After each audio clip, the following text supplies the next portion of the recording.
going from obese to 11% body fat in 1 year while also gaining strength. That is what my online coaching client Zakaria has realized. Hello everyone, my name is Zakaria, and in this video, Munir will explain my fitness approach.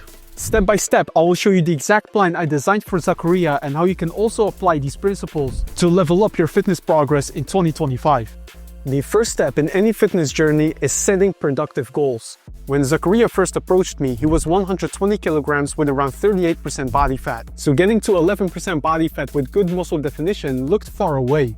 To make this a motivating process, we break up our goals into smaller quarterly goals. Every 3 months, we had a target to achieve. So you do not focus on the end goal of being shredded. Your main focus should be to win the quarter you're in right now. The first quarter Zakaria and I worked together, the goal was to go from 38 to 30% body fat. In the second quarter, we moved from 30 to 22% body fat. In the third quarter, we took an impressive step from 22 to 17% body fat, and in the last quarter, we were able to go from 17 to 11% body fat. This last step of 17 to 11% body fat took a bit longer than 3 months, which is normal, and I'll explain why in a minute. The benefit of breaking up your goals in smaller pieces is that you do not have to rush yourself. If it took you 2 years to gain all the fat, we cannot expect to lose it all in 8 weeks. So give yourself realistic targets you can work towards and actually achieve. Once you reach the first goal, then work towards the next. The principle of breaking up your goals into smaller pieces is also mentioned in evidence-based books like the 12-week year. Instead of only setting one big yearly goal, set 12-week targets that take you towards that yearly objective. After setting your quarterly targets, it's time to look into your nutrition. Because when it comes to fat loss, your nutrition determines most of your progress. The only way we can lose fat is by having a calorie deficit, which means burning more calories than you consume in a day. Most people, when they start at 35 to 40% body fat, think they need to push themselves and go super low in calories. Typically what then happens is that they are very strict for 2 to 4 weeks, lose a bunch of weight, but then fall off the wagon because their approach was too restrictive. If it's going to take many months for you to lose body fat, you also need a nutrition approach you can sustain for many months. And not to forget, most people do not just want to lose weight fast. They want to get leaner with more muscle definition. One thing Zakaria was concerned about when we started working with each other was that he would have loose skin while getting lower in body fat. While having some loose skin as you lose tremendous body fat is a natural response, you can reduce the amount of loose skin by having a moderate fat loss approach and making sure you maintain muscle as you lose fat. The method I use with Zakaria to help him progress is a concept I like to call protein-based intermittent fasting. Essentially, every day Zakaria has 3 targets. We had a daily calorie goal, a daily protein goal, and a daily fasting window. Now, let me be clear on this. You do not need intermittent fasting to lose body fat.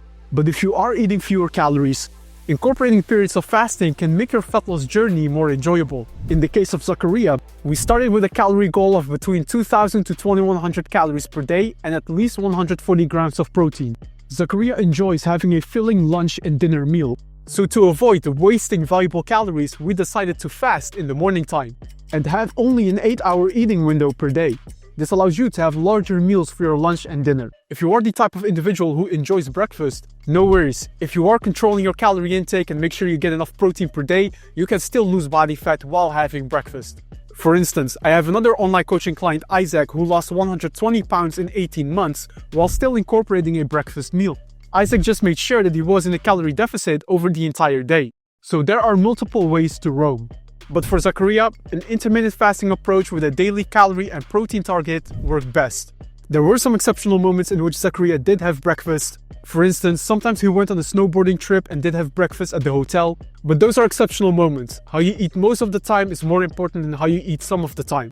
Now, about the calorie target that Zakaria maintained, we started with 2,000 to 2,100 calories per day. This is because when I analyzed Zakaria's body statistics and lifestyle when we first started working together, I came to the conclusion that he burns roughly 2,700 calories per day. A moderate calorie deficit of 20% is proven to realize sustainable fat loss progress. So if you run the math, that's 2,160 calories per day to lose body fat. But here comes the interesting part. The leaner you become, the lighter your body is, and the less calories you burn in a day. So going from 38 to 30% body fat was possible with eating 2,000 to 2,100 calories per day. But going from 16 to 11% body fat is a different ballgame. Because your body goes through metabolic adaptations as you get leaner, you need to stay flexible in your methods. In Zakaria's case, from 38 to 25% body fat, it was pretty much a straight line of progress. But from 25 to 20% body fat, we had to make some changes. Zakaria's progress started slowing down. His body weight and waist measurement did not change much, and there was also more fatigue during the workouts. Every week was easy. We did hit some plateaus, but this is part of the process. Embrace these plateaus and know that there is always a solution. When Zakaria's progress stalled at the half-year mark, we did a 1-week diet break in which Zakaria ate at maintenance calories to recover from being in a calorie deficit. After this diet break week, we intensified our nutrition approach and decreased calories by another 10%. So now his calorie intake was at 1800 to 1900 calories per day. And this helped us take a good leap forward from 25 to 17% body fat in about 4 months.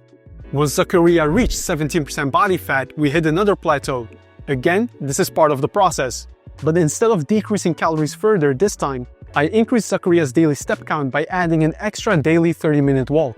At some point, decreasing calories further is no longer sustainable, and it becomes better to add more low-intensity activity to your day to increase your calorie deficit. This is a good bridge to how to design your training program while in the fat loss phase. It may sound counterintuitive, but I made Zakaria follow a full-on resistance training program focused on building muscle.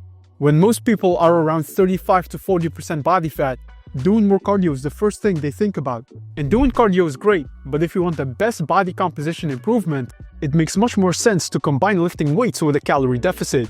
Your calorie deficit with nutrition will handle the fat loss part, while with training you build up your body by exercising the major muscle groups with compound lifts.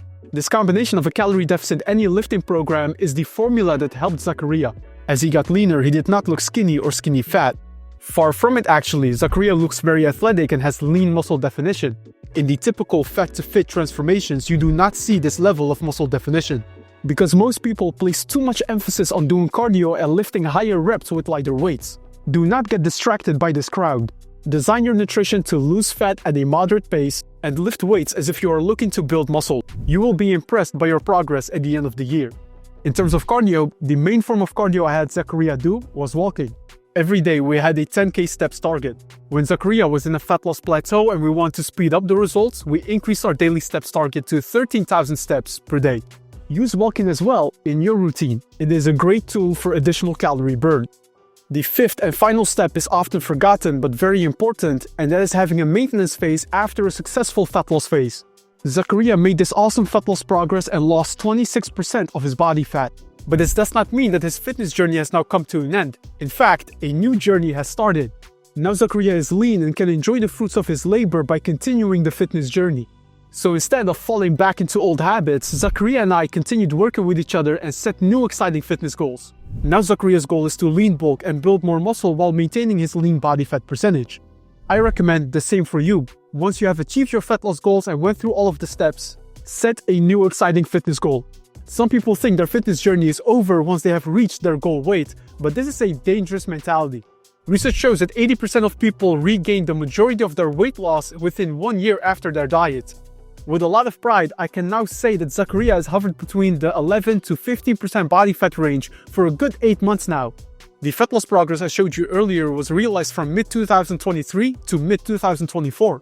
Now we are in 2025 and Zakaria is still crushing it. So set new fitness goals after achieving fat loss success. So I would like to take this opportunity to thank Munir for coaching me.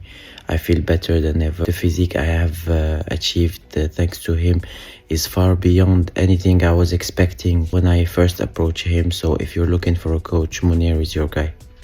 If you are also ready to fully level up your fitness in this new year, apply to my private online coaching service by visiting the link in my description. I will personally guide you in your training and nutrition. This is your opportunity to work with a trained professional that has experience getting hundreds of people lean and fit. I do not work with everyone. This is an exclusive service for those that are serious about their fitness goals. So if you are ready to put in the work, go ahead and apply, and we will set up a call to discuss your goals. And that was all for today's video. I hope you now have a better understanding of how you can approach your fat loss goals in 2025. As always, if you have any questions, leave them in the comments below. Also here above, I have an awesome new video aligned for you, so go ahead and check that out. And I will see you in the next one.